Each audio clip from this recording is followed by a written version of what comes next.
I want to begin by saying that in a certain sense, my paper is a polemic.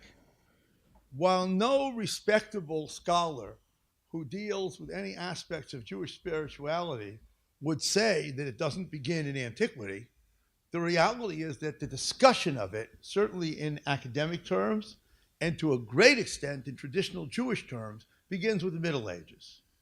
Now, I wanted to show that that's not the case, and in fact, I'm going to do it without allusion or any serious discussion at all, in fact, of early varieties of what we generally call mysticism. I want to show this within the context during biblical Second Temple and Rabbinic period regarding what I guess we would generally call the regular practice of Judaism. Now, I wasn't going to discuss at all or read to you my introduction about spirituality.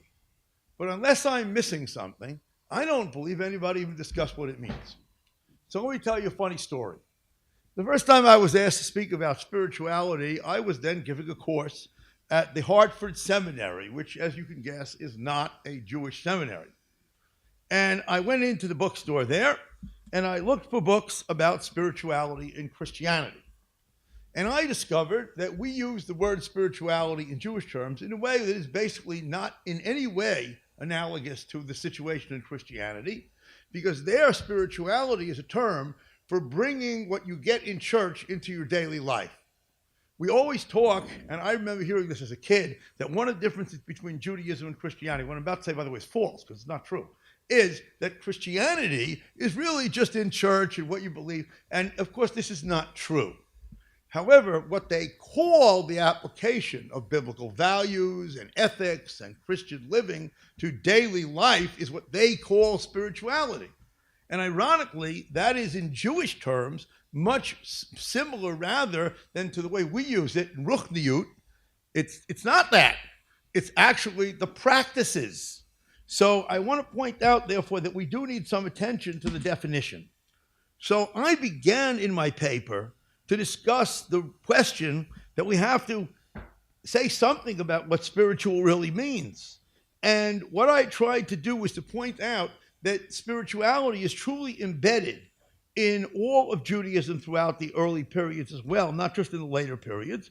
And here's some of my definition stuff. Jewish spirituality involves the quest for a meaningful religious life, involving both the distinctive belief systems and required halakhic observances that together constitute authentic Jewish experience.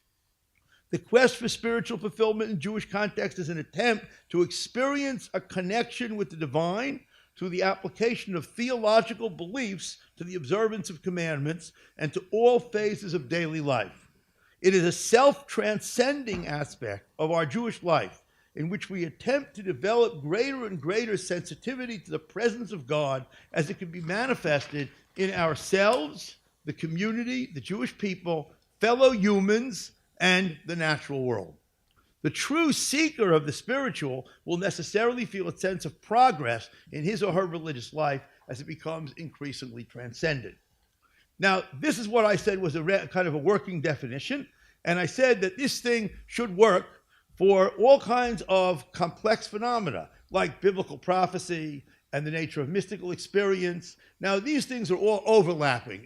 I don't want to claim that you can define one from the other. So essentially, we have a whole variety of experiences, from the prophet or somebody having some particular religious experience, running down to all kinds of regular human activity. And there, I use the term of Max Kedushin, what he called normal mysticism. Now, this is a difficult term in many ways. It's as difficult as the term mysticism. And I think it's the old joke of the Supreme Court. You know, we all know what it is, even if we can't define it, but we know what it is. But I'm not so sure that this is totally true. From the point of view of this talk, I am understanding spirituality, and I think to some extent also mysticism, as the human being trying to reach beyond him, herself, the natural world, to something beyond. Now, these types of experiences may, of course, come in different levels. Now, the second polemic in my paper, which this polemic is against a lot of people, is against the false belief that the Bible does not have any idea of the soul, because it seems to me that spirituality is based to a great extent on the idea. By the way, it was a good idea to put the speakers where the clock over there has a pole in front of it, and that way we won't have to know what time it is. We can just keep going. Anyhow, so at any rate, right? You know that expression between me, and a lamppost? I don't really know what that means, but this is the lamppost over here. So anyhow, right? So the general assumption is that there is no soul. I know the time. I'm just joking around. He's taking me seriously. Okay. Yeah. Okay. On that clock over there, I started at 28 after. Yeah. So, at any rate, remember I do this for a living. So one of the things I wanted to polemicize very much is the notion that the idea of the soul is not in the Bible. Because I think that for most of us, we understand spirituality, there's some kind of assumption that there's some part of us, whether we define it according to this, that philosopher, mystic, Hasidus, whatever it is, there's some part of us which is the part of us which unites above somehow, even though above, of course, doesn't really mean above, right? As Uncle Moishi, you know, God is everywhere, right? So not just above, but I use the expression, we know what you mean.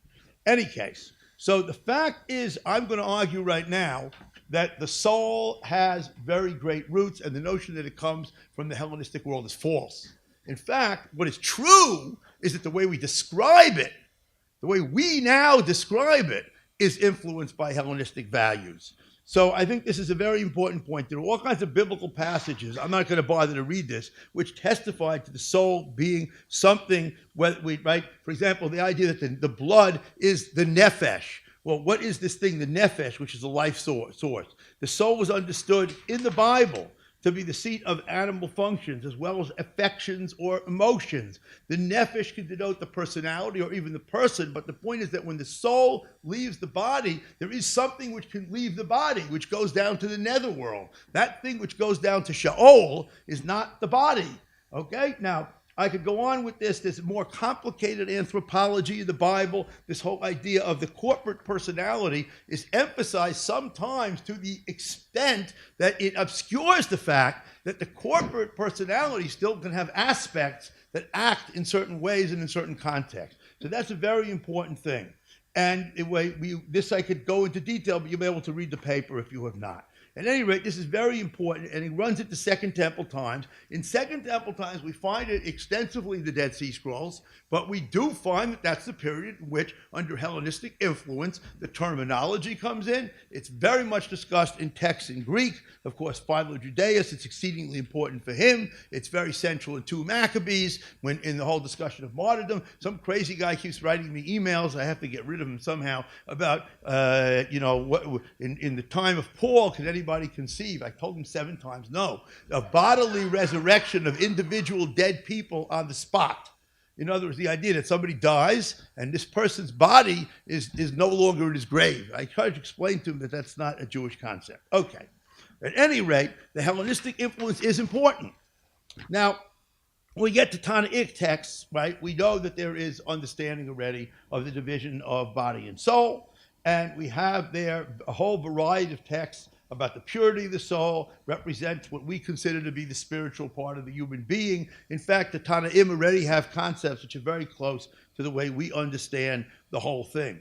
On the other hand, it is true that there is not a war between the body and soul in the Tanoitic texts. That when transgression occurs, it's both of them together, even if it is the soul that somehow, therefore, has become more disconnected from above. I go all through a whole bunch of questions here about, but it's clear that there is a fundamental assumption that the soul is somehow the spiritual aspect. And this is what underlies the idea in rabbinic texts of this extra soul on Shabbat, which of course is not speaking about the physical part of the body, even though if you live as I do a little far from the synagogue, you may need extra body as much as you need extra soul for Shabbat, but that's beside the point. At any rate, right, I concluded the section. I'll read the conclusion. The concept of spirit or soul in biblical literature, as we have seen, you didn't really see, developed. You have to take it on faith.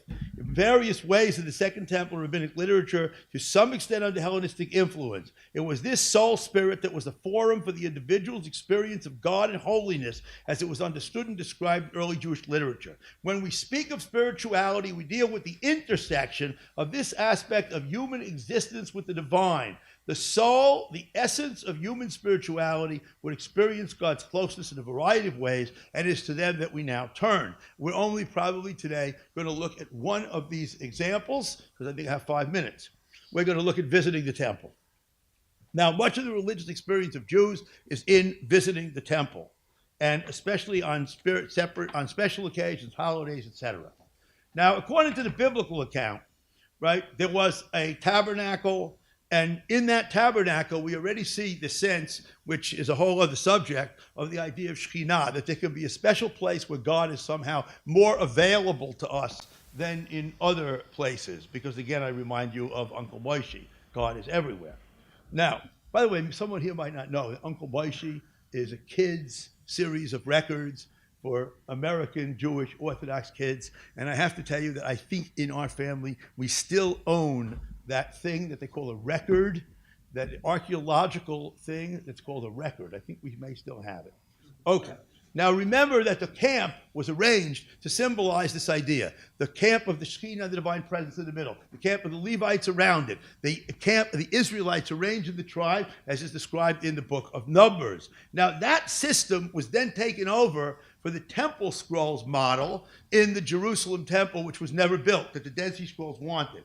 That's a model where the divine presence is radiated to you as you're around it. Now, that's one model. The model of the description of the Mishnah of the Jerusalem temple, which is a description not of the Herodian temple that Josephus describes that was destroyed, of which you have a temple mount. It is a description of the pre-Herodian temple, because I'll let you in on a secret. This may be the most important thing you hear from me today. It has nothing to do with the lecture. There were 3 second temples.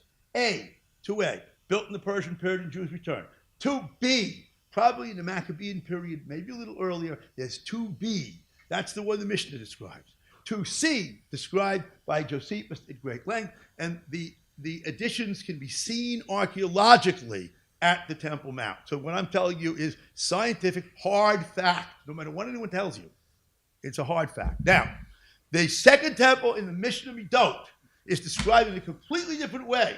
The whole description has to do with my entering. Because in the rabbinic concept, as opposed to this Dead Sea Scroll concept of the radiating of sanctity, I go to get sanctity. That's why each layer is higher, higher, higher. I go in, depending who I am. If I'm the Kohen Gadol on Yom Kippur, I go. Otherwise, I have to approach sanctity. That's a very important idea about spirituality. The human being is not being radiated something. The human being has to go to get that something, which is the greater sanctity of the spiritual experience. So the only other thing I have to tell you about this part of my paper is that, because I'm skipping a million things here, is that but you can read it, is that for the rabbis, a whole big deal had to do with the language of the commandment of appearing before God. Shalosh pa'amim yera'eh. Now, some Masoretic experts, etc., biblical scholars, believe that the original text is not yera'eh in the nifal, but is yireh in the active. Now, one way or another, the rabbis played on these words because of the funny fact that instead of saying lifnei, yera'eh lifnei is what you would expect, would appear before. Instead, if you don't notice, on the holidays, the cantor even has a special melody to end the sentence, to tell you the 3 times that you have to appear. In case anybody doesn't know it, the melody of Eli Tzion and the melody of B'nai Veitcha Kivat Tchilah are the same. That the cantor sings with the melody of mourning for the Tisha B'Av, which is about to come. He sings the words B'nai Veitcha Kivat Tchilah in Ashkenazi tradition, in that melody.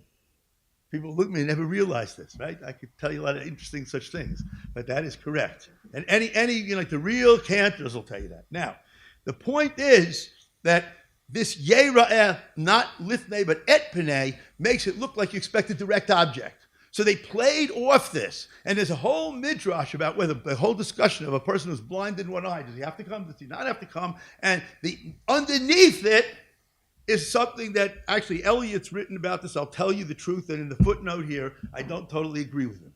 But despite the fact that I don't totally agree with him, right, I three-quarters agree with him, because there's no question the language is a language of seeing.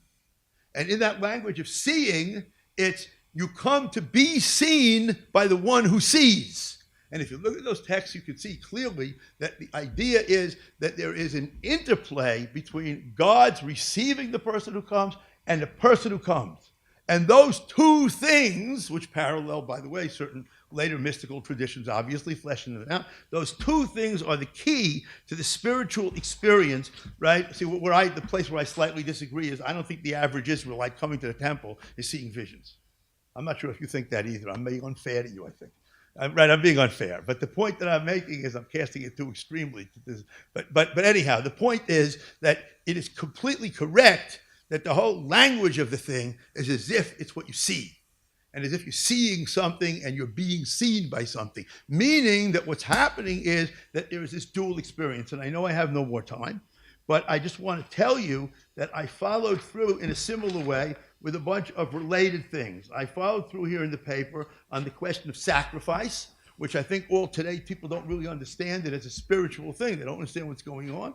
And then prayer, which of course is a reflection, because I wanted to show how this temple and sacrifice, 3 minutes, the temple and sacrifice is brought into the life of Judaism as we know it, in terms of the symbolism which it plays in the synagogue, which of course is the miniature sanctuary, where a lot of these very simple things, because to a great extent, the synagogue and much of Jewish procedure today and liturgy is an attempt to get the temple sanctity that doesn't exist anymore and preserve it. This is Steve Fine's research on the synagogue from years ago. Now, so that's what I tried to show. And then, right, this is very important, that for the rabbis, the whole sense of spirituality is centered in the synagogue and the ritual that goes along with it. And they transferred this sanctity of these rituals into the temple. And prayer, that's how prayer becomes, you see, when we say prayer is a substitute for sacrifice, it's not a halachic substitute for sacrifice, because you can't do the mitzvah of sacrifice. Nor, by the way, is reading the words of the sacrifices a halachic substitute, but it's a spiritual substitute. That's the point. What the sacrifice attempted to do, to bridge the human-divine role and to make it possible to locate the Shekhinah somewhere, which could no longer be located, even though it still is located in the Jerusalem temple. If you read the news, you will find out that the Shekhinah no longer has to go through metal detectors to get into the Beit HaMikdash. That is no longer the case. Now, at any rate, right, but the Shekhinah is located there, but it also becomes located in every synagogue. I discussed that at some considerable length here, and that this has to do with a point of availability of God. Then I discussed ritual purification and how that works also.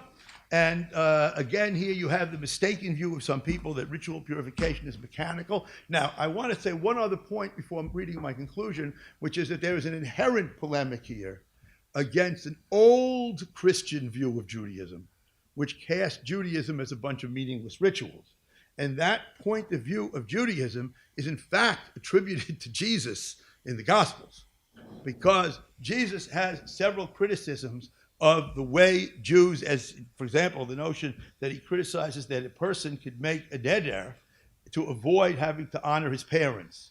Now, this is not exactly true, but even though it's not exactly true, the point that he's trying to make there, or that's made in his name in the New Testament, is precisely the point that we just heard about what happens when sometimes the ritual technicalities could sometimes be working against the real meaning. So what the Christian polemic against Judaism for many, many years made the assumption that Judaism is a bunch of meaningless rituals. And my paper attempts underneath its real text, its subtext attempts to show that those points of view are not true, and that spiritual values and meaning underlie Judaism from the very earliest points. Here's my final one-page conclusion. Biblical Israel received and fostered an approach to its religion that understood that it was the soul that ultimately entered into the closest relation with the divine.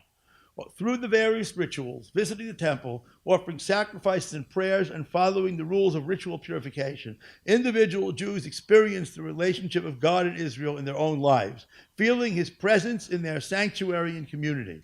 In Second Temple times, a variety of developments took place, which led to a strengthening of these approaches to spirituality, even as the concept of the soul became increasingly Hellenized in some segments of the Jewish community.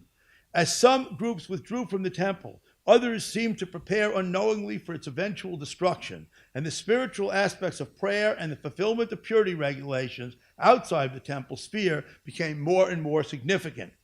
After the temple was destroyed, Judaism would continue to develop approaches to spirituality that had taken shape originally in the Second Temple period. Rabbinic law and tradition would enshrine the quest for a close relationship with and experience of God in the way of life of the Jew. The entirety of the Jewish quest for spirituality rests on this basis. Thank you very much.